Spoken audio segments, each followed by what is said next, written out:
कृतन तीर्थ हर की पेड़ी ब्रह्मकुंड है। श्रीमद् भागवत महापुराण के परेशानी होती है, 11 स्कंद का अनावश्यक रूप से भीड़ लगाकर बिल्कुल दूसरा अध्याय चल रहा था। नव योगेश्वर राजा नीमी के यहाँ सत्र में पहुँचे हैं।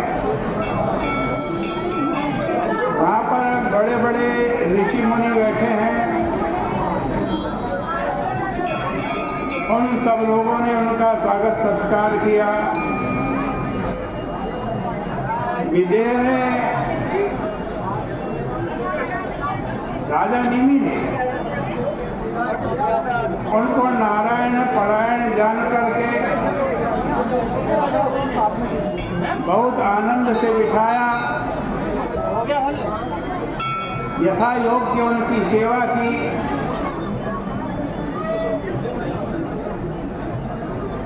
जब वो आसन पर बैठ गए तब प्रश्न किया, महाराज भागवत धर्म का उपदेश कीजिए जिससे प्रसन्न होकर भगवान अपने आप को दे देते हैं। नारद जी कहते हैं कि वसुदेव जी, जब विदेहराज निमि ने ऐसा पूछा तब इन नव योगेश्वरों ने उनका बड़ा आदर किया और बड़े प्रेम से सदस्यों के साथ बैठे हुए राजा नीमी को संबोधित करते हुए कहते हैं, देखो आजकल के वक्ता लोग अकेले में प्रश्नोत्तर करना पसंद करते हैं। वहाँ दूसरे लोगों को क्या मालूम है कि वे जो कुछ कह रहे हैं वो वेद के अनुकूल है या प्रतिकूल। लेकिन नव योगेश्वरों ने हरि सभा में जहाँ सदस्य भी हैं, ऋत्विज भी हैं, ऋषि मुनि भी हैं, बोलना प्रारंभ किया क्योंकि उनको सच बात बोलने में किसी का डर नहीं था। उन नव योगेश्वरों में जो कवि थे ये सबसे पहले बोले, जाने वाले सभी श्रद्धालुओं को परेशानी होती है। सहज स्वभाव से सत्य वस्तु को वर्णित करने वाले का नाम कवि होता है, अथवा सम सुखम बाकी सुख का विस्तार करने वाले को कवि कहते हैं, अथवा कबीर मनीषी परिभू स्वयं भू, स्वयं परमात्मा ही कवि है। कवि बोले इस जगत में अपने गंतव्य की ओर प्रस्थान करें। भगवान अच्युत की चरण कमलों की आराधना करना ही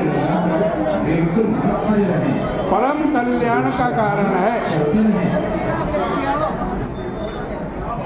जो कभी छूट कर न गिरे उसका नाम अच्युत है। न च्यवते इति अच्युत। पत्नी को छाती से लगाकर सोने वाले के हाथ ढीले पड़ जाते हैं।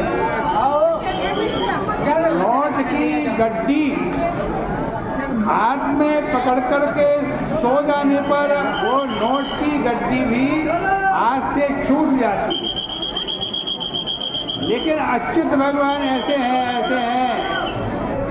कि वो किसी अवस्था में छूटते नहीं है, चाहे जागृत अवस्था हो, चाहे स्वप्नावस्था हो, चाहे सुषुप्ति अवस्था हो या तुरीय अवस्था हो, हर अवस्था में वो आपके साथ रहते हैं।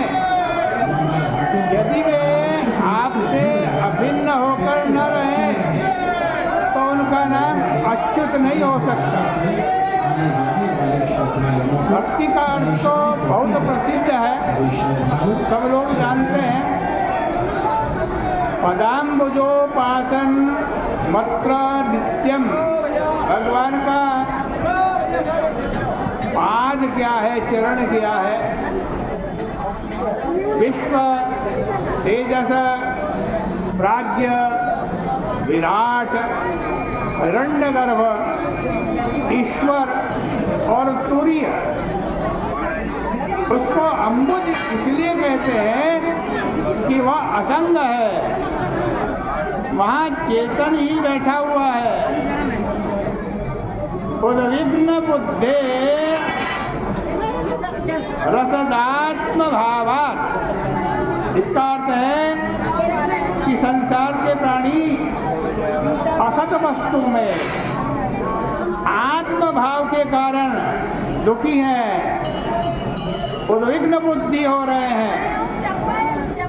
वे यदि भगवान के चरणारविंद का भजन करें तो निर्भय हो जाए। ये वही भागवता प्रोक्ता उपाया ह्यात्पलब्धये, भगवान के चरणारविंद की जो उपासना है वो उपासना ही अकुतस्थित भय है। इसलिए भगवान की उपासना करो और सब भय से बच जाओ, सब भय से आपकी निवृत्ति हो जाएगी। हरिस्मृति सर्व विपद विमोक्षणम, भगवान की जो स्मृति है, बड़ी से बड़ी विपत्ति आए, दुख आए, कष्ट आए, एकांत में बैठ जाओ और भगवान का स्मरण करने लगो, भगवान सारी विपत्ति से आपको बचा लेंगे, मुक्त कर देंगे। भगवान के चरणारविंद की उपासना करें। देखिए, आप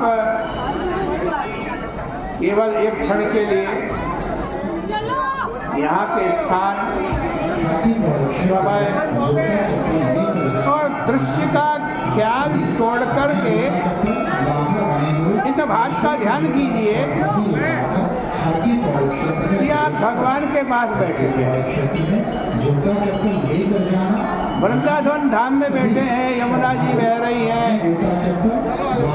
उसका पुलिन है, मुरली मनोहर, पीताम्बरधारी, श्याम सुंदर, मंद मंद मुस्कराते और ठुमक ठुमक करके पाद विन्यास करते हुए आपकी ओर आ रहे हैं, अथवा आपको अपनी ओर हाथ करके बुला रहे हैं, आ जाओ आ जाओ।